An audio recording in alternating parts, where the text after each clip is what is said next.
Hello friends, नमस्कार, राधे कृष्णा। आपका एक बार फिर से स्वागत करती हूँ आपके अपने यूट्यूब चैनल श्वेता एजुकेशनल में।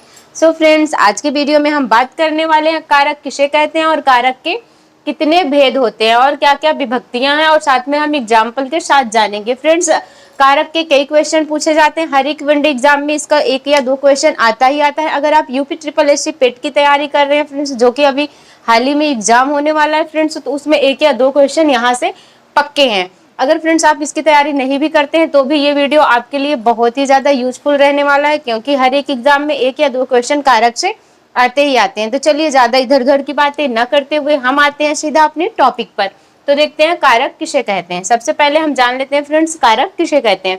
संज्ञा या सर्वनाम के जिस रूप से, ठीक है, क्या है, संज्ञा या सर्वनाम के जिस रूप से वाक्य का, ठीक है, जिस रूप से वाक्य का संबंध अन्य शब्दों के साथ स्थापित हो उसे कारक कहते हैं। ठीक है, संज्ञा या सर्वनाम के जिस रूप से वाक्य का संबंध किसी अन्य शब्द के साथ, ठीक है, वाक्य का संबंध किसी अन्य शब्द के साथ स्थापित हो उसे कारक कहते हैं। अगर हम साधारण शब्दों में बोले तो सीधा सीधा ये है फ्रेंड्स, वाक्य का संबंध जो किसी और शब्द के साथ, मतलब वाक्य और शब्द का संबंध जो स्थापित करता है उसके बीच में जो शब्द आता है वो हमारा कारक कहलाता है।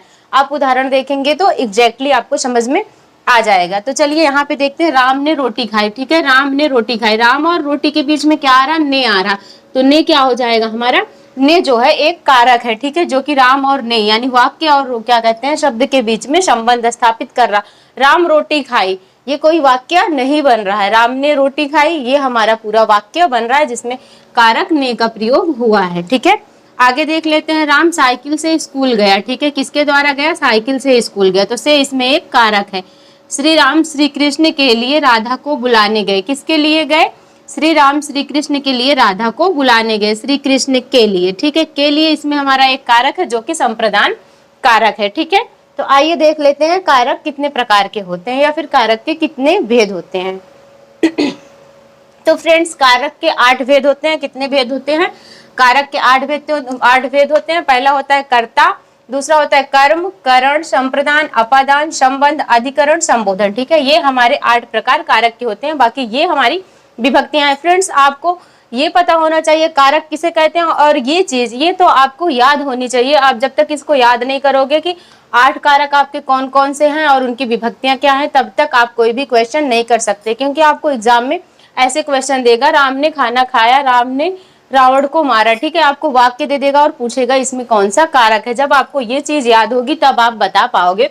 तो आप सबसे पहले इसको याद कर लो, कारक कौन कौन से और उनकी विभक्तियां क्या है। ठीक है, चलिए हम आगे देख लेते हैं इनकी विभक्तियां क्या है। ठीक है, आपको याद करना पड़ेगा, कर्ता ने, कर्म को, करण से, संप्रदान के लिए, अपादान से। ठीक है, लेकिन अलगाव के अर्थ में। जैसे आप यहाँ देखिए, करण से और इसका क्या है, अपादान से, तो आप इसमें कंफ्यूज हो जाओगे कि हम कैसे पहचानेंगे दोनों की विभक्तियां। तो से है, ठीक है, लेकिन से जो है अलगाव होने के अर्थ में। जैसे कोई चीज अलग हो रही है, जैसे वह धनुष से तीर मारा। ठीक है, धनुष से तीर अलग हुई, धनुष से तीर मारा, तो वहां से आया, लेकिन वहां पे कौन सा कारक होगा, अपादान। जैसे मैं पेन से लिखती हूँ, किससे लिखती हूँ, मैं पेन से लिखती हूँ, तो पेन से मैं पेन को पकड़ के लिख रही हूँ, तो वहां जो से है वो करण कारक हो आएगा। ठीक है, लेकिन अपादान में जो होगा, पेड़ से पत्ते गिरते हैं। ठीक है, पेड़ से पत्ते अलग हो रहे, तो वहां क्या कहते हैं, अलगाव के अर्थ में अपादान का प्रयोग होगा। आई होप आपको समझ में आ गया होगा। अगर आपको नहीं समझ में आया तो आप कमेंट करिए, मैं फिर से आपको ये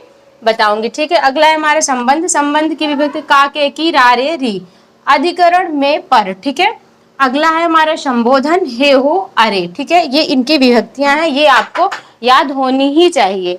आप बिना याद किए इसके आगे कोई भी क्वेश्चन नहीं कर सकते। तो पहले आप इसको याद कर लीजिए, उसके बाद इधर हम आपको उदाहरण दिखाते हैं।